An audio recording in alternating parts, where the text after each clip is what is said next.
programme discussing some of the celebrated people who are buried in Belfast City Cemetery. Today he begins a short series looking at the lives of some of these once famous people. Jim, the person we're going to talk about today is Vere Foster. Now, why is it that he is somebody worth remembering? Well, I think, Walter, he's worth remembering because he had a tremendous influence on two fronts in 19th century Ireland. That was in the whole area of emigration and also in Irish education.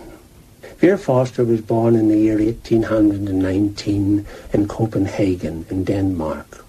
His father was Anglo-Irish and he was British minister in Copenhagen. Vere Foster's great-grandfather was Bishop Hervey, the eccentric Earl of Bristol and Bishop of Derry. So you can see from that he had a very, very aristocratic background. He was very, very well educated and he entered the British diplomatic service in the year 1842, where he stayed until 1847. He was in South America during these days. And on a visit home to County Louth to his brother Frederick's estate in 1847, he was appalled to see the misery and havoc wrought by the Irish famine, and he decided to do something about it. What he did was, he first of all went off to Glasnevin, to the model farm there, and he spent a year trying to become, as he said, an enlightened landlord. With his own money then, he helped 40 people to emigrate to the United States of America because he felt that emigration was one of the key areas that could improve the Irish situation at the time. He felt Ireland was overpopulated. He also travelled on emigrant ships. He wanted to get a background. He wanted to get a feeling of what it was like to travel on these ships. And of course there were many abuses and cruelties there. Yes, life was very, very difficult on some of those crossings, wasn't it? But he was prepared to experience that himself. He did indeed very, very much, Walter. Indeed, St. John Erwin has a very graphic account in his book, of all people, Lord Craigavon. He talks about Foster in that book. And he talks about him being a very saintly man because he was willing to endure all the cruelties, all the privations that occurred. And indeed he kept a journal of this. And at the end of one of the journeys, he kept the journal and he recorded a lot of what was going on. He brought it to the attention of his friends in high places because he was a man of influence. And indeed remedial legislation was passed in the British Parliament to overcome some of these difficulties that the emigrants had. So he could be very persuasive then? Oh, extremely so, in a quiet sort of manner. A man of influence who worked largely behind the scenes. But of course, his schemes for emigration were not without controversy. In 1852, he started what was known as the Irish Female Emigration Fund. This was a scheme to help Irish girls of good character emigrate to the United States. But of course, difficulties arose in this. A lot of people at home accused him of denying them cheap labour. As well as that, he was accused by many Catholic priests in Ireland of being a proselytizer, because some of the girls would have lost their faith whenever they reached the New World. Again, a small proportion of the girls, when they got to New York, went into brothel service. This, of course, would have been very, very bad publicity for Vere Foster's scheme. But he was undeterred by this because most of these criticisms would have been largely unfounded. And indeed he kept going with this scheme and indeed helped an awful lot of people to escape the drudgery and the difficulties they faced at home. Would there have been opposition at all from the point of view of the depopulation of Ireland, which had happened during the famine? And here he was saying there were too many people in Ireland and taking some people away who could have contributed? Yes, indeed, Walter, because the population in Ireland had dropped from about 8 million right down due to the famine. And of course he did face this fierce opposition in this, but he was undeterred. He felt that he was helping these people. He was helping people to better themselves. And indeed he was helping them also. He felt that when they got out there, when they got on their feet, they should assist people back home, either by financial assistance or indeed to help them to come out as well as that. How long did he continue with that work? Because, I mean, most people would think of in terms of education, wouldn't they? Well, Walter, what happens in his story is that around about the 1860s, he starts to shift off the emigration scene, if you like, but he comes back to it later in his life again. What happened was, around about the 1860s, after he had been touring around a lot of the distressed counties, and no doubt by then conditions had settled, he turned his attention to the awful woeful lack of education facilities there were in Ireland. So he toured the whole country. He repaired and rebuilt many schools. He repaired and refurbished many teachers' houses. And he became the man of education. He believed that education was another element where the Irish people could improve themselves. One of the difficulties must have been then lack of money for a proper education system. Very, very much so, Walter. But he, in fact, actually contributed some of, as I said, £145,000 of his own money between emigration schemes and education. And he felt that this was his way of putting back into life what he had got as privilege, if you like. And indeed, he also organised the Irish National Teachers into a body called the Irish National Teachers Organisation. And this organisation, he was their first president in the year 1868. As well as that, in the year 1860, he started what were known as the Vere Foster copybooks. Now, these Vere Foster copybooks, this was an attempt to improve children's writing in Ireland. And they indeed would have been popular in many primary schools in Ireland up until about the year 1945. What it was, he was called the headline man because in the books were headlines, say perhaps of moral precepts or proverbs. The children would look at the page and they would see, all that glitters is not gold. And they would copy that. Or, the more haste, the less speed.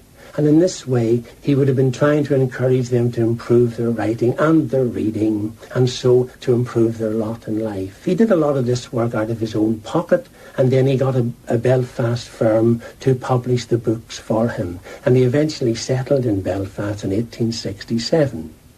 Again, he turned again to emigration, and in all of this said he helped 25,000 people to emigrate. And he's left a wonderful achievement, and yet today there's so little left of his achievement.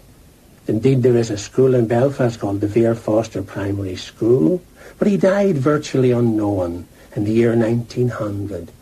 And St. John Irwin remembers vividly in his book on Craigavon again how one day he went out at a lunch break just before Christmas in the year 1900, and he saw a small funeral wending his way through Belfast. And he came back into the office and he said to people, "Whose funeral was that?" And they said, "Oh, that's the little man that lives up the street there. He lived up near Shaftesbury Square." And that indeed, just with a few friends, were left to bury him. And he only left £178 in his will, after having spent £145,000. I think he truly was a saintly man in many ways. He had also, very late in life, edited a book called The Two Duchesses. This was an account of family correspondence of the relationship between his grandmother and Georgiana, the Duchess of Devonshire, who indeed, his grandmother and the Duke of Devonshire had a liaison back in the early years of the century, and he recounted this story. So he's a remarkable man altogether. There's a book actually on his life, if anyone would be interested in it, by Mary MacNeil. It was written in 1971.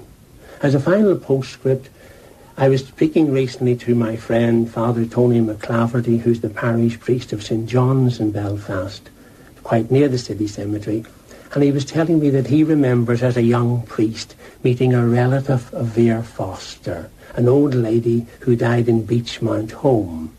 She was called Foster too, and indeed at some period of her life she had worked in Children's Hour in the BBC Northern Ireland Home Service. She said she was a lovely lady, again, very quiet, a very, very private sort of lady, and she was a really lovely person. She told him that she was her relative, but he could never find out from her just to what extent she was her relative. So his influence was enormous for many people, and even if there were the problems with some of the people who emigrated, many others must have had great cause for gratitude for what he did for them. Oh, indeed, extremely so, extremely so. I mean, there's a book here I have by Art Byrne and Sean McMahon, Lives of 113 Great Irish Women and Irish Men, and they say at the very end of it, he was one of the really great Irish men of his time. And indeed he is revered today. The Irish National Teachers Organisation just about a year and a half ago went up and they did up his grave. It had been very, very badly neglected over the years. No one had come near it, and they re-lettered it, and it is a pleasure to look at today. And rightfully so. It is a small, modest grave, but rightfully so it has been beautifully restored. There is one song, Walter, which I think sums up an awful lot of what we've been speaking of today on emigration. And it's a song by Percy French. And it's sung beautifully by Brendan O'Dowd. I think it's called An Emigrant's Letter, but it starts off, Dear Danny, I'm taking the pen in my hand. And this is a man who's speaking to his brother back in Ireland, and he's going out on a ship, going out to the new world. And it recounts his feelings. He talks about missing the people cutting the corn in Donegal. So I think it would be very appropriate. Dear Danny, I'm taking a pen in my hand to tell you we're just out of sight o'er the land. In that grand Allen liner I'm sailing in style, but I'm sailing away from the Emerald Isle.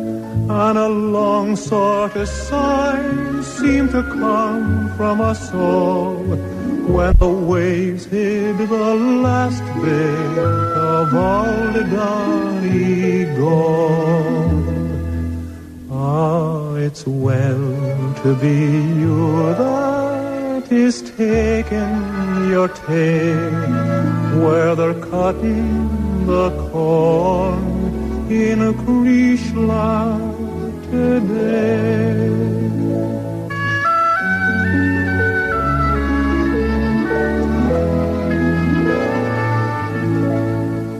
There's a woman on board who knows Katie by sight, and we talked of old times till they put out the light. I'm to meet the good woman tomorrow on deck, and we'll talk about Katie from this to Quebec. I know I'm no match for her, no, not the least, with her house and 2 cows and her brother a priest. But the woman declares Katie's heart's on the sail, while mine's with the reapers in a Creeshla today.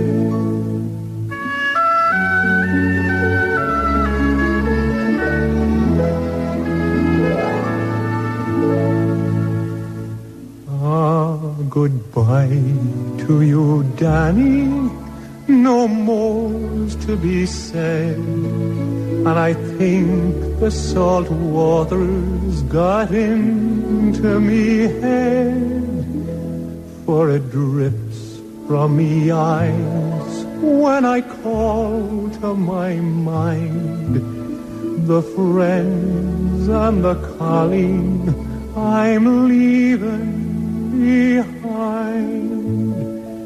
But still she might wait when I bade her goodbye. There was just the least taste of a tear in her eye, and a break in her voice when she said, you might stay, but please God you'll come back to all the Krishna someday.